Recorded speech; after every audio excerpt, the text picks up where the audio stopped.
सच्चिदानन्दरूपाय विश्वोत्पत्त्यादिहेतवे तापत्रयविनाशाय श्रीकृष्णाय वयं नुमः।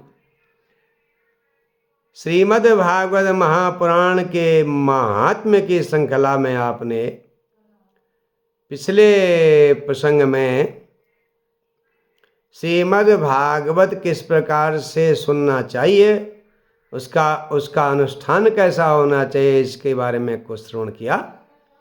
आइए इसी प्रकार प्रसंग को आगे बढ़ाते हैं। आपका इस कथा श्रवण में, इस कथा में, इस प्रसंग में स्वागत है। देखिए, अगर गृहस्थी है तो होम करना चाहिए भागवत कथा के पारायण के दिन। व्यास आदि का पूजन करके, गए पुस्तक पूजन करके, ब्राह्मण पूजन, ये सब होता है इसमें, तो हवन भी होना चाहिए। और दसम स्कंद के प्रत्येक श्लोक को मंत्र के तरफ प्रयोग करके हवन होना चाहिए। अथवा पायस, जो चरु जिसे कहते हैं, मधु, घी आदि मिली हुई जो सामग्री है, तिल आदि जो होता है, साकल्य से बोलते हैं, उसका हवन गायत्री मंत्र से भी किया जाता है, क्योंकि यह गायत्री मय है श्रीमद् भागवत। इसके बाद जो है, हो सके तो विष्णु सहस्त्र नाम का पाठ करें। 12 ब्राह्मणों को भोजन भी करवाए और उनको गौदान और स्वर्ण दान करें व्रत की पूर्ति के लिए। इस प्रकार से ब्राह्मणों का पूजन करने के बाद सुंदर पुस्तक जो होती है उसकी पूजा करके और आचार्य को इसका दान करें। ऐसा करने से पुराण के श्रवण का फल अच्छी तरह से प्राप्त हो जाता है और श्रोता को धर्म, अर्थ, काम और मोक्ष प्राप्त होता है। सनत कुमारों ने कहा, ये श्रीमद् भागवत को करने का जो विधान है वो हमने आपको बता दिया। अब आप क्या सुनना चाहते हैं, तो इस कथा को सूत जी नैमिषारण्य क्षेत्र में शौनक आदि 28,000 ऋषि लोगों को सुना रहे हैं। तो इसके साथ साथ जो है, श्रीमद् भागवत के महात्म्य का वर्णन करने के साथ साथ सनत कुमारों ने इसके बाद श्रीमद् भागवत महापुराण की कथा सुनाई, जिससे संसार के सुख तो प्राप्त होते ही हैं और मोक्ष भी प्राप्त होता है। और उसके बाद विधिवत सनत कुमारों का पूजन किया गया। ज्ञान, वैराग्य और भक्ति जो थी वो पुष्ट हो गए, अच्छी तरह से स्वस्थ हो गए, उनको युवावस्था प्राप्त हो गई। और सभी लोगों को लोगों ने जिन्हें देखा, उनका मन जो है उनकी तरफ बहुत ही प्रसन्न होकर के लग गया। वो मनोहारी थे, मनोहर उनका रूप था। नारद जी ने भी सोचा कि भाई हम अब कृतार्थ हो गए, अपने को कृतार्थ समझ लिया, और उनका शरीर खुशी से पुलकायमान हो गया। और गदगद वाणी से उन्होंने सनत कुमारों से कहा, धन्योस्म्यनुगृहीतोस्मि भवद्भिः करुणा परैः अद्य मे भगवान लब्धा सर्व पाप हरो हरि।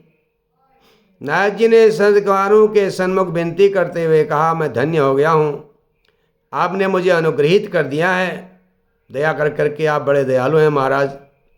आज जो है मुझे साक्षात भगवान प्राप्त हो गए हैं, जो समस्त पापों का हरण कर देते हैं। नारद जी ने कहा, मैं श्रवणम सर्वधर्मेभ्यो वरम मन्ये तपोधनाः, मैं समस्त धर्मों में श्रेष्ठ धर्म समझता हूँ श्रीमद् भागवत का श्रवण, जिससे वैकुंठ में विराजमान भगवान प्राप्त हो जाते हैं। इस प्रकार से भागवत की महिमा को नारद जी सनत कुमारों के सम्मुख कह रहे थे, उनके विनती कर रहे थे, सनत कुमारों की स्तुति कर रहे थे। सूत जी ने कहा, ये बात जब चल रही थी तो उसी समय भ्रमण करते हुए योगेश्वर सुखदेव जी आ गए। आहा, 78वां श्लोक। तत्राययोषो षोडशवार्षिकस्तदा व्यासात्मजो ज्ञानमहाब्धिचन्द्रमाः कथावसाने निजलाभपूर्णः प्रेम्णा पठन् भागवतं शनैः शनैः। जब योगेश्वर सुखदेव जी वहाँ प्रकट हुए, उनका रूप का वर्णन कर रहे हैं। वो 16 वर्ष के जैसे लग रहे थे, मानो 16 वर्ष के युवा हों। व्यास जी के पुत्र सुखदेव जी, जो ज्ञान रूपी महासागर के चंद्रमा हैं, आहा, और कथा के पूर्ति के समय पर जब वह प्रकट हुए तो उनको देख के लग रहा था कि अपने स्वयं के आनंद में, स्वयं ज्ञानानंद में वह पूर्ण थे, उसी में आनंदित थे। और प्रेम से शनैः शनैः भागवत के मंत्रों का पाठ करते हुए वह आ रहे थे। उनको आते देख करके सभी सदस्य बहुत जल्दी झटपट से अपने आसनों पर खड़े हो गए और सुखदेव जी को बैठने के लिए ददुर महासनम, सुंदर आसन उनको दिया उनके बैठने के लिए। और बड़े प्रेम से नारद जी ने उनका पूजन किया, सुखदेव जी का, और फिर उनके आगे उनकी वाणी सुनने लगे। श्री सुखदेव जी श्रीमद् भागवत की विशेषता बताने लगे। निगम कल्प तरोर्गलितं फलम शोकमुखादमृतद्रव संयुतम् पिबत भागवतं रसमालयं मुहुरहो रसिका भुवि भावुका। हे रसिका भुवि भावुका, हे पृथ्वी के रसिक लोगों, भावुक जनों, ये जो श्रीमद् भागवत है ना, वेद रूपी कल वृक्ष से पका हुआ फल है ये। और कैसा है? सुख मुखाद अमृत द्रव संयुतम, सुखदेव जी के मुख से अमृत रूपी द्रव, अमृत रूपी रस से युक्त है। पिबत भागवतम रसमालयम, हे रसिको, हे भावुक लोगो, इस रस के भंडार को पीते रहिए। भागवत रूपी रस के भंडार को, रस के घर को पीते रहिए। यह रस इसी स्थान पर, इसी पृथ्वी में उपलब्ध है।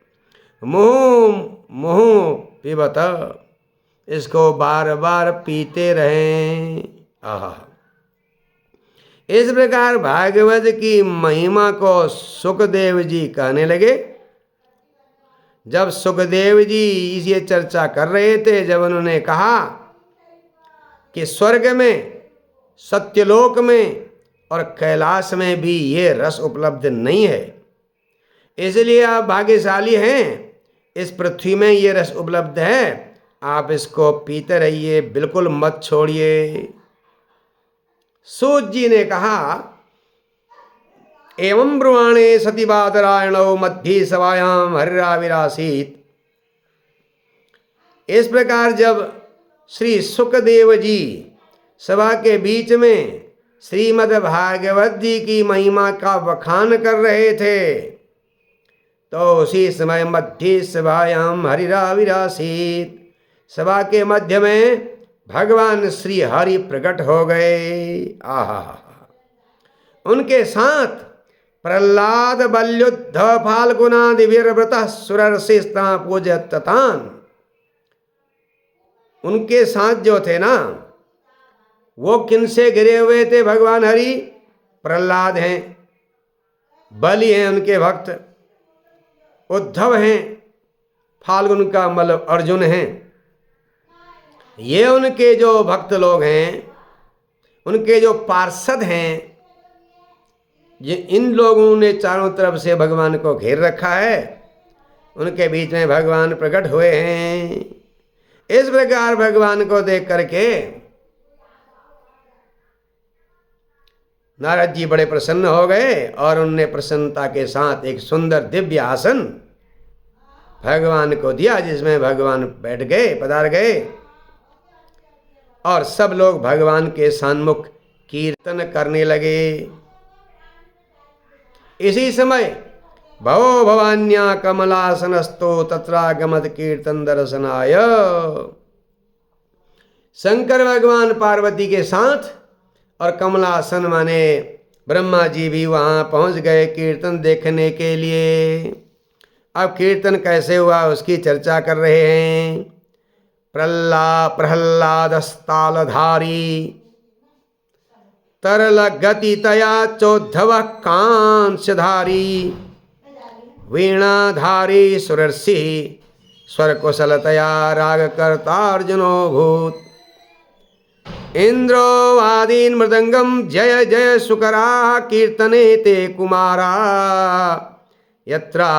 यत्राग्रे भाववक्ता सरस रचनया व्यास पुत्रो बभूव। आहा, अब देखिए प्रहलाद जो हैं, प्रहलादस्तालधारी तरल गतितया, तरल गति चंचल गति के साथ प्रहलाद जो हैं वो करताल बजाने लगे। और उद्धव कांसधारी, और उद्धव जो थे वह झांझ बजाने लगे। वीणाधारी सुरर्षि, देवर्षि नारद वीणा बजाने लगे।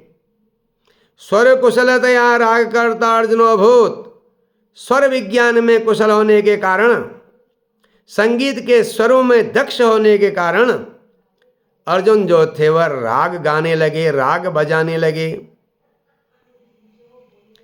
इंद्रो अवादित मृदंगम, इंद्र मृदंग बजाने लगे।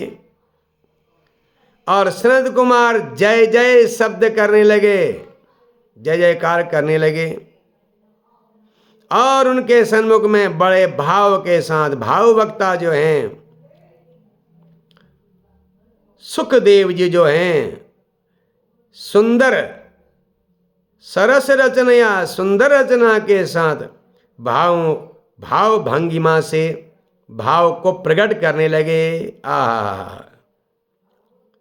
अब इनके सन्मुख इस प्रकार जब दिव्य कीर्तन होने लगा तो भक्ति ज्ञान वैराग्य जो थे वो प्रसन्न होकर के नृत्य करने लगे, नाचने लगे। अब भगवान ने इस सब को देख करके उनसे कहा, क्या वरदान मांगे? मत्तो बरम भाव व्रतात् गुणोद्धम, आपके भाव से मैं प्रसन्न हूं, अब आप जो है वरदान मांगे, क्योंकि आपने दिव्य जो कीर्तन किया है ना उससे मैं प्रसन्न हुआ हूं, जो भाव युक्त कीर्तन था। इन बातों को सुन करके, भगवान की बात सुन करके ऋषि मुनियों ने, देवताओं ने, सबने कहा, नगा गाथा सुच सर्वभक्तई रेभिस्तया भाव्यमिति प्रयत्नात्। प्रभु, हम एक ही वरदान मांगते हैं, जब जब आपकी कथा हो, भागवत महापुराण की कथा हो, इसी प्रकार से आप वहाँ जरूर प्रकट होवें, यही हमारा मनोरथ है। इसी मनोरथ को आप पूर्ण करें। भगवान ने कहा तथास्तु, ऐसा ही होगा। ऐसा कह करके भगवान अंतर ध्यान हो गए। तो सभी को बड़ी प्रसन्नता होगी, सब आनंदित हो गए, सबका मोह नष्ट हो गया। भक्ति सुताभ्याम सरक्षिता सा शास्त्रे स्वकीये पितदा सुखेन अतो हरिर्भागवतस्य सेवनात् चित्तम समायाति वैष्णवानाम। अब सुखदेव जी ने भक्ति को उनके पुत्र ज्ञान और वैराग्य के साथ श्रीमद् भागवत में स्थापित कर दिया।